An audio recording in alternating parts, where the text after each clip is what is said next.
प्रिय सहभागियों, नमस्कार, आदाब। मोक्ष की इस आभासी कक्षा में हिंदी पठन पाठन के लिए निर्धारित पाठ्यक्रम हिंदी भाषा बोध में एक बार फिर आप सभी का हार्दिक स्वागत है।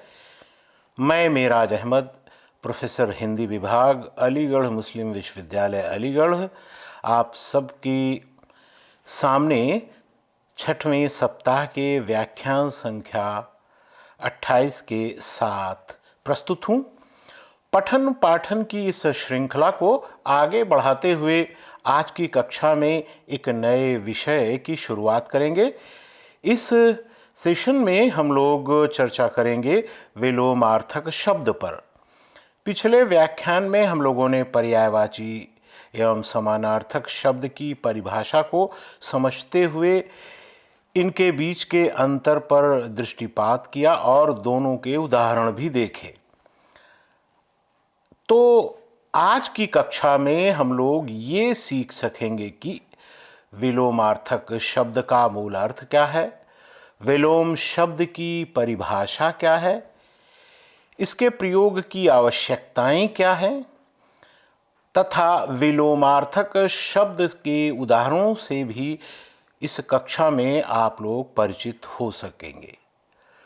तो बिना किसी देरी के हम लोग इस कालांश की शुरुआत करते हैं। सबसे पहले हम लोग चर्चा करेंगे विलोमार्थक शब्द के मूल अर्थ की। सहभागियों, ये है शब्द दो शब्दों से मिलकर के बना है, विलोम और अर्थक। विलोम का अर्थ होता है उल्टा और अर्थक का मतलब होता है अर्थ देने वाला। इस प्रकार ऐसे शब्द जो विपरीत अर्थ देते हैं निश्चित रूप से क्या कहलाएंगे? विलोमार्थक शब्द कहलाएंगे। विलोम शब्द दरअसल एक दूसरे के विरोधी शब्द होते हैं, अर्थात एक शब्द दूसरे शब्द का पूर्णतः जब विपरीत अर्थ देता है, यानी उल्टा अर्थ देता है, अपोजिट अर्थ देता है, तो वही विलोम शब्द कहलाता है, या उसे हम विलोमार्थक शब्द के रूप में भी रेखांकित कर सकते हैं। पृथ्वी पर प्रकृति द्वारा बहुत सारे जीव जंतु, पेड़ पौधे, मौसम, आकाश, पृथ्वी, ग्रह, झरने, पहाड़, नदियाँ इत्यादि बनाई गई हैं। सबके अपने अपने आकार और विशेषताएं भी होती हैं। लेकिन संसार की सभी वस्तुएं एक समान नहीं हो सकती, क्योंकि सबके कार्य यानी फंक्शन और सबकी आवश्यकताएं भिन्न भिन्न होती हैं। उदाहरण के लिए सूरज निकलता है तो दिन होता है, सूरज डूब जाता है तो आपको पता है रात हो जाती है। यही प्रकृति का नियम है। इस नियम में दो विपरीत स्थितियां निरंतर साथ चलती रहती हैं। इसलिए इन दोनों स्थितियों में हम विलोमार्थक शब्द को तलाश करने का प्रयत्न करते हैं। सबसे पहले तो सूरज का निकलना और सूरज का डूबना, इससे दो शब्द हमारे सामने आते हैं, सूर्योदय और सूर्यास्त। ये दोनों शब्द एक दूसरे के विलोमार्थक शब्द हैं। सूर्योदय और सूर्यास्त का होना संसार के चलते रहने की अति आवश्यक प्रक्रिया है। यदि सूर्य उदित न हो तो दिन नहीं होगा और सूर्य अस्त न हो तो रात नहीं होगी। रात और दिन पृथ्वी पर चल रहे जीवन को चलाने के लिए बेहद महत्वपूर्ण होते हैं। इसी प्रकार से अब दूसरा शब्द भी हम देखते हैं जो एक दूसरे से संपृक्त होता है, इसके बावजूद एक दूसरे से उलट यानी विपरीत होता है। अब दूसरा शब्द आप ले लीजिए, दिन और रात। दिलचस्प बात यह है कि दिन और रात में भी विपरीत अर्थ छुपे हुए हैं, और इसी प्रकार उजाला और अंधेरा।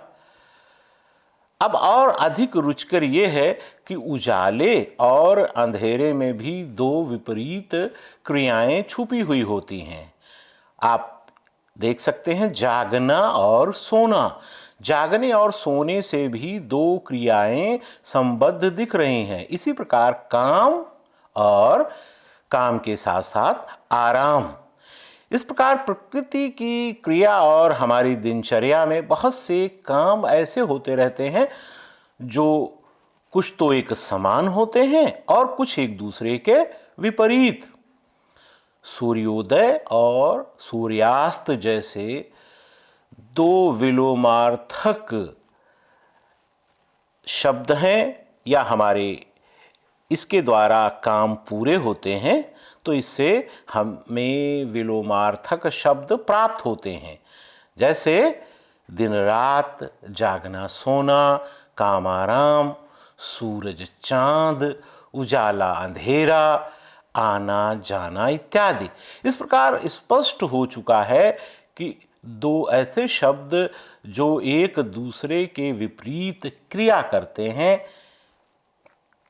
कहने का आशय यह है कि जो एक दूसरे के विपरीत होते हैं, यद्यपि उनका सानिध्य होता है, वो एक दूसरे के साथ ही दिखते हैं, लेकिन अर्थ की दृष्टि से अलग होते हैं। और उसका कारण यही होता है कि वो एक दूसरे के विपरीत होते हैं। दो विपरीत चाहे जहां से हम अर्थ ले आए और उनको हम विलोमार्थक नहीं कह सकते, या दो विपरीत क्रियाएं चाहे जहां से आप ले आए वो विलोमार्थक नहीं होंगी।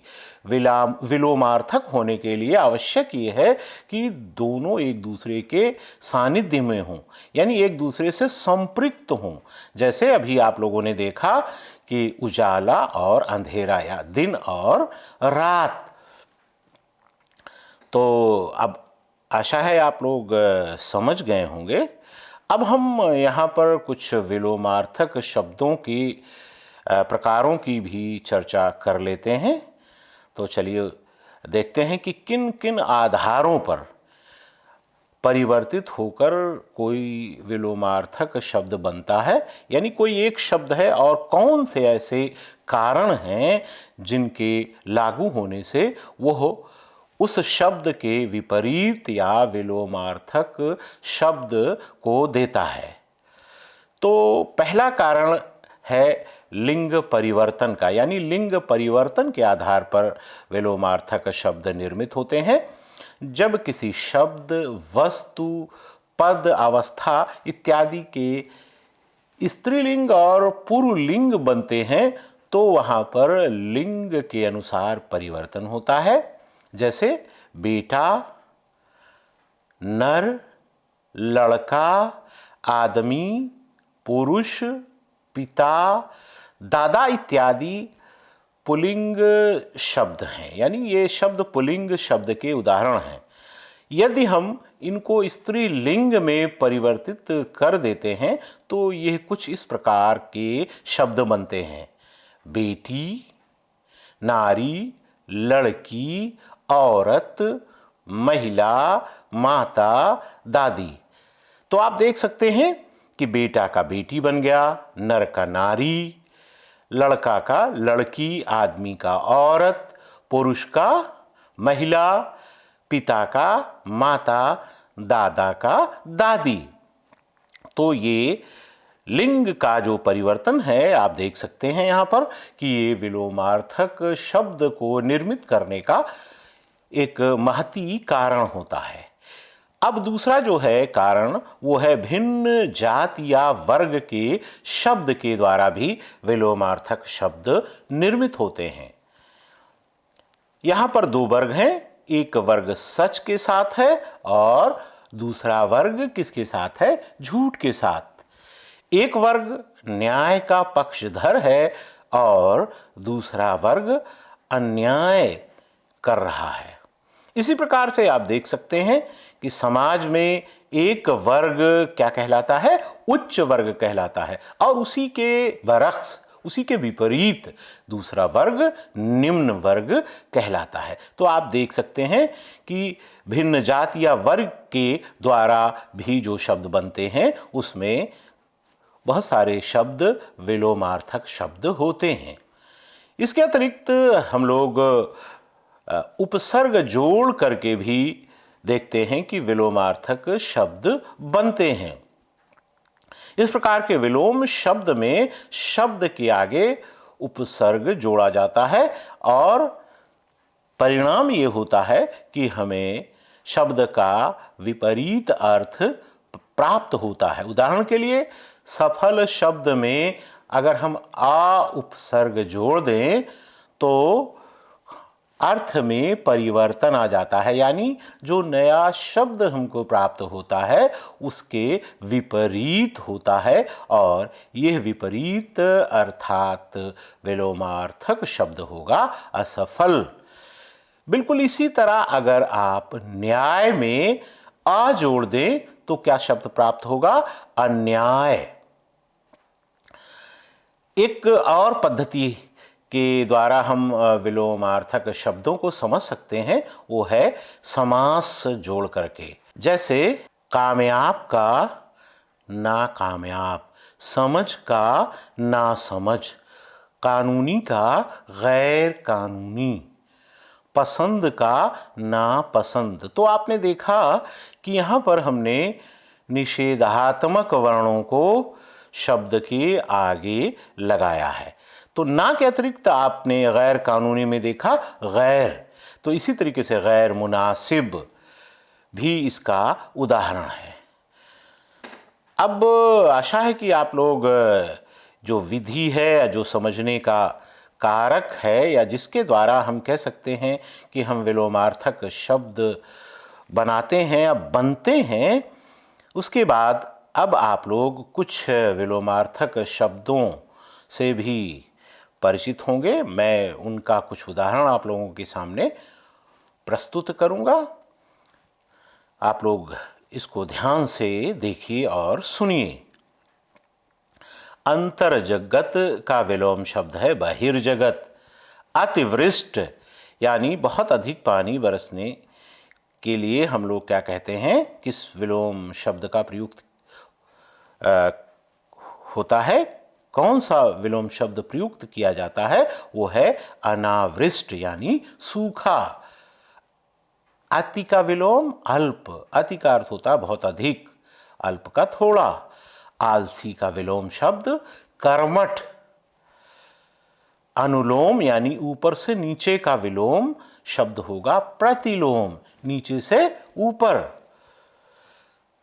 आकुंचन सिकुड़ना का विलोम प्रसारण यानी फैलाव।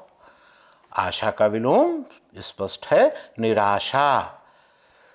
आयात यानी मंगाना खरीदना का विलोम होगा निर्यात यानी भेजना। आवर का प्रवर। आनंद का विलोम क्या होगा? शोक। आमिष भोजी यानी मांसाहारी का विलोम होगा निरामिष भोजी यानी शाकाहारी। अर्जन जिसका अर्थ होता है प्राप्त करना, इसका विलोम क्या होगा? वर्जन यानी त्याग करना। प्रत्यक्ष का विलोम क्या होगा? अप्रत्यक्ष। अंतर जगत का विलोम शब्द होगा बहिर्जगत। अति का विलोम क्या होगा? अभी हमने आप लोगों को बताया। ज्यादा या क्षणिक का विलोम होगा शाश्वत। ऋणात्मक का विलोम होगा धनात्मक। कड़वा का स्पष्ट है मीठा। क्रय यानी खरीदने का, विक्रय यानी बेचना। क्षमा का दंड। कर्कशा यानी जो स्त्री भद्दे ढंग से बोलती है उसका क्या होगा? सुशीला यानी मधुर भाषणी स्त्री। कृतज्ञ जिसका अर्थ होता है एहसानमंद, उसका विलोम होगा कृतघ्न यानी एहसान फरामोश। दुरुपयोग का विलोम होगा सदुपयोग। गरिमा यानी बड़प्पन का विलोम होगा लघिमा यानी छोटापन। गुप्त का स्पष्ट है प्रकट। टोटा यानी नुकसान का विलोम होगा फायदा। चिंता मुक्त का विलोम होगा चिंताग्रस्त। परिहार यानी छोड़ सकने योग्य का विलोम शब्द होगा अपरिहार्य यानी अनिवार्य या आवश्यक। तो आप लोग ये देख रहे हैं, सुन रहे हैं कि बहुत सारे ऐसे शब्द हैं जिसका विलोम हमने आप लोगों के सामने प्रस्तुत किया। प्रिय सहभागियों, विद्यार्थियों, और अधिक विलोम शब्दों से परिचित होने के लिए आप लोग पाठ्यक्रम में निर्धारित पुस्तकों को देख सकते हैं, उसका अवलोकन कर सकते हैं। उसमें आपको बहुत सारे विलोम शब्दों की सूची प्राप्त हो जाएगी। सहभागियों, आशा है आज की कक्षा आप लोगों को रोचक लगी होगी, ज्ञानवर्धक लगी होगी, और हमेशा की भांति अंत में एक बार फिर बारी आती है कक्षा में सीखे गए ज्ञान के परख की। तो प्रत्येक कालांश की भांति आज के विषय पर आधारित कुछ बहुविकल्पीय प्रश्न दिए जा रहे हैं, जिसको आप लोग ध्यानपूर्वक सुनकर, पढ़कर, समझकर अपने सीखने की क्षमता को परख सकते हैं और अपना स्वमूल्यांकन कर सकते हैं। लेकिन प्रश्नों से पहले मैं आप लोगों के सामने उत्तरमाला 27 प्रस्तुत करूंगा, यानी जो आप लोगों ने व्याख्यान संख्या 27 देखा और सुना, उसमें दिए गए प्रश्नों का उत्तर प्रस्तुत है। प्रश्न संख्या 1 का उत्तर ब, प्रश्न संख्या 2 का उत्तर ब, 3 का द, 4 का आ और 5 का सा। अब हम आपके सामने प्रश्न प्रस्तुत कर रहे हैं। प्रश्न नंबर 1, विलोमार्थक शब्द का अर्थ अ, 2 शब्दों के स्थान पर एक शब्द, ब, विपरीत अर्थ देने वाले शब्द, सा, समान अर्थ देने वाले शब्द, और विकल्प दा, इनमें से कोई नहीं। प्रश्न नंबर 2, क्रय विक्रय किस प्रकार के शब्द हैं? विकल्प अ पर्यायवाची, विकल्प ब विलोमार्थक, विकल्प सा समानार्थक, विकल्प दा अनेकार्थक। प्रश्न संख्या 3, अल्पसंख्यक का विलोम शब्द होगा। विकल्प अ बहुसंख्यक, विकल्प ब निम्न संख्यक, विकल्प सा अतिसंख्यक, विकल्प दा, इनमें से कोई नहीं। प्रश्न संख्या 4, आडंबर का विलोम शब्द है दुर्लभ, विकल्प आ, सादगी, विकल्प बा, विडंबर, विकल्प स, दिखावा, विकल्प दा। प्रश्न संख्या 5, ना जोड़कर किस प्रकार के विलोमार्थक शब्द बनते हैं? विकल्प अ द्विअर्थक, विकल्प ब सकारात्मक, विकल्प सा नकारात्मक और विकल्प दा एकार्थक। तो प्रिय सहभागियों, इस प्रकार से आप लोगों ने प्रश्न भी देखा और इसको पढ़ा भी। उम्मीद है कि आप इसको समझ करके इसका उत्तर प्राप्त करेंगे और अगले व्याख्यान में इसका उत्तर आपको दिया जाएगा। तो इस प्रकार से ये कालांश समाप्त होता है। मुझे उम्मीद है कि आप लोगों को ये पसंद आया होगा, आप लोगों के लिए ये कालांश उपयोगी सिद्ध होगा। धन्यवाद।